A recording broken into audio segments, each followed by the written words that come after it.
Oke, balik lagi bersama kita di kelompok berapa?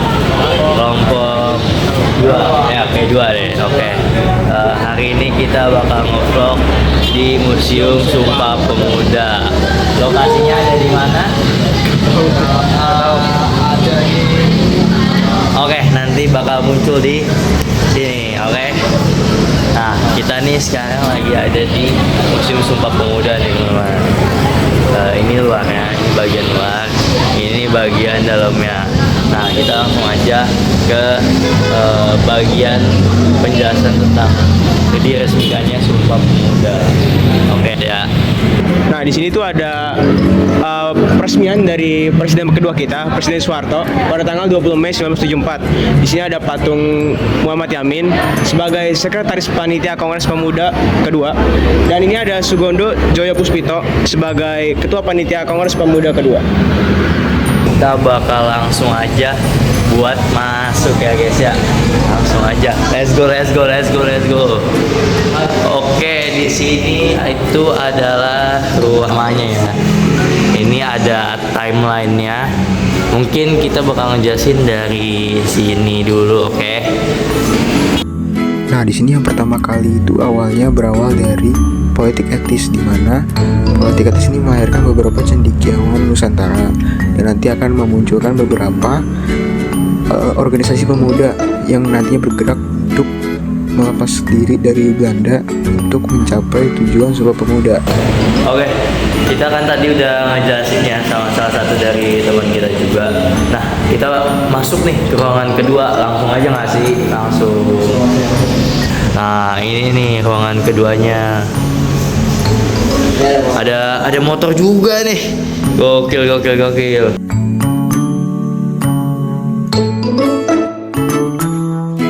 Oke nih, di sini kan ada penjelasan tentang Kongres Bahasa Indonesia dan juga Kongres Perempuan nih. Nah, pertama-tama saya bakal ngejelasin dulu nih, apa sih Kongres Bahasa Indonesia?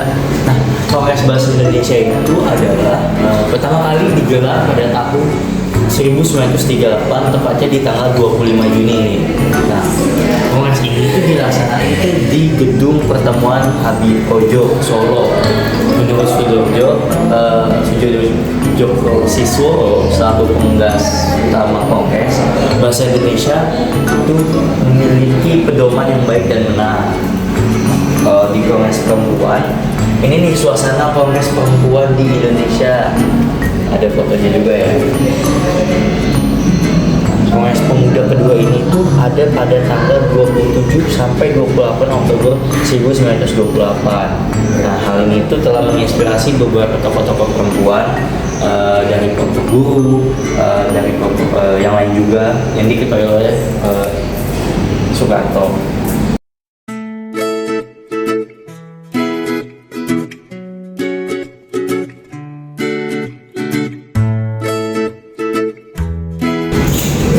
Ini adalah piringan hitam rekaman lagu Indonesia Raya yang direkam pada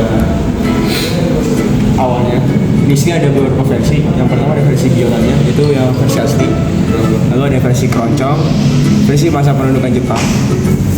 Itu di tahun lalu versi tahun 1951. Dan yang terakhir versi 1997 itu yang versi sekarang yang bisa kita dengar.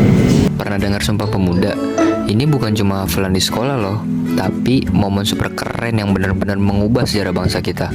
Intinya, ini adalah saat para pemuda-pemudi dari Sabang sampai Merauke memutuskan untuk bersatu di bawah satu bendera, satu identitas, yaitu Indonesia. Dulu banget, perjuangan kita itu masih main sendiri-sendiri, alias kedaerahan. Ada yang namanya Jong Java, ada Jong Sumatera Nenbon, dan lain-lain. Ibaratnya, mereka ini baru kayak punya skuad kecil gitu. Tapi para pemuda ini pintar. Mereka mulai sadar, gak bisa nih kalau mau menang lawan penjajah, kita harus gabung. Nah, maka dari situ mereka bikin kongres pemuda pertama di tahun 1926. Ini kayak pertemuan kick off awal. Mereka ngobrolin pentingnya persatuan, tapi hasil resminya belum ada yang deal banget. Nah, dari sini muncul semangat. Oke, kita harus bikin acara yang lebih besar dan serius. Lahirnya Sumpah Pemuda bermula dari Kongres Pemuda kedua yang digagaskan oleh Persatuan Pelajar-Pelajar Indonesia Indonesia atau PPPI dan didirikan oleh organisasi-organisasi pemuda. Di antaranya adalah Jong Java yang didirikan pada tahun 1915, Jong Sumatera Nenbon yang didirikan pada tahun 1917, Jong Islam Mantenbon yang didirikan pada tahun 1925, Pemuda Indonesia, Jong Bataksbon, Jong Selebes, Sekar Rukun, Jong Ambon, dan Pemuda Kaum Betawi. Organisasi-organisasi yang tidak disebut tahun berdirinya adalah karena tahun berdirinya tidak spesifik. Di balik layar, ada dua orang kunci yang penting banget. Sugondo Jojo Puspito yang jadi ketua, dan si jenius Muhammad Yamin yang merumuskan kata-kata sakti. Malam puncaknya, itu diadakan di sebuah gedung yang sekarang jadi Museum Sumpah Pemuda. Ada dua kejadian yang bikin merinding. Yang pertama, lagu Indonesia Raya. Coba bayangin deh, Wage Rudolf Supratman mainin lagu ini pakai biolanya untuk pertama kali di depan umum. Walaupun cuma instrumen karena diawasi Belanda, tapi energi itu terasa banget dan bikin semua orang terharu dan semangat. Yang kedua, ada Ikrar Abadi.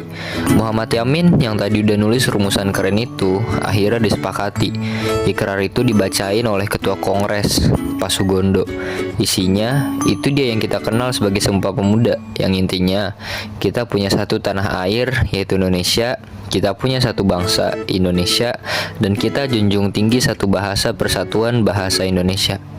Gimana? Keren kan? Sumpah Pemuda itu bukan cuma mengikat janji, tapi jadi turning point yang membuat bangsa ini punya arah yang jelas menuju kemerdekaan. Oke, hari ini kita bakal wawancara salah satu pengunjung yang ada di Museum Sumpah Pemuda ini nih. Ayo, boleh memperkenalkan diri terlebih dahulu? Perkenalkan, nama saya Berdalen Kesatria Alfatan dari pengunjung. Oh iya, pengunjung ya. Nah, oke, mungkin saya dari SMA Negeri Papua Jakarta mau menanyakan beberapa hal nih. Oke, langsung aja ya. Menurut kakak nih gimana nih di tempat ini? Seru nggak? Kita bisa lihat beberapa prasastinya, kayak tadi bendera partai, kayak surat-surat Jong Java, terus buku sama tempat lokasinya. Dan di sini juga bisa dilihat ada mungkin kayak artikel ya, mungkin saya kurang tahu juga, dan pemuda dan identitas Indonesia muncul di sini. Dan foto-foto ini mungkin figur memang jelas pas sidangnya. Oke. Nah, di belakang, di depan kita kan ada sebuah film nih. Nah, menurut kakak gimana nih filmnya? Udah ditonton atau belum sama sekali? Tapi menurut opini kakak nih gimana nih? Oke banget gak? Menurut saya sih oke, karena mengasih kesan kita lagi di zaman itu. Oke. Nah, tapi ada nih satu lagi pertanyaan terakhir nih. Kalau dari 1 sampai 5, rekomen gak museum ini buat pengunjung-pengunjung lainnya? Mungkin menurut saya rekomen untuk mahasiswa atau yang mungkin masih pelajar yang ingin tahu sejarah-sejarah terkait, khususnya biasanya untuk mahasiswa sih, yang biasanya untuk bidang skripsian. Oke. Selamat siang Pak, boleh izin buat tahu namanya? Boleh. Nama saya Rahmat Basuki. Sebelumnya selamat datang di Museum Sumpah Pemuda. Oke, Pak Basuki ya. Iya. Kalau menurut Bapak pribadi nih, kayak koleksi di sini yang paling menarik perhatian atau yang paling buat orang-orang suka datang ke sini tuh apa ya Pak? Ya, yang paling menarik, sesungguhnya paling menarik itu di sini ada. Jadi di sini ada biola dari maestro Bapak W.R. Supratman. Di mana biola yang asli itu tersimpan di Museum Sumpah Pemuda. Menurut Bapak, bagaimana caranya generasi muda sekarang dapat mempertahankan jiwa persatuan seperti pemuda-pemuda pada tahun 1928? Misalnya gimana? Ngomongnya bilang ya. Bagaimana mereka generasi muda sekarang bisa menjaga jiwa persatuan seperti pemuda-pemuda pada masa dulu. Ya, jadi diharapkan nih pemuda dari berbagai generasi nih. Kalau pemuda sekarang diharapkan bisa mengambil andil, berkreasi dan berkreativitas. Di mana pemuda-pemuda yang sekarang yang akan meregenerasi generasi sekarang. Diharapkan pemuda sekarang bisa mengambil kreativitasnya. Seperti sekarang kan memang zaman berubah ya, maksudnya banyaknya media sosial. Mungkin pemuda-pemuda sekarang itu bisa andil di bagian masing-masing seperti itu. Oke, mungkin segitu aja wawancara dari kami. Makasih ya Pak udah mau masuk ke wawancara. Makasih Pak.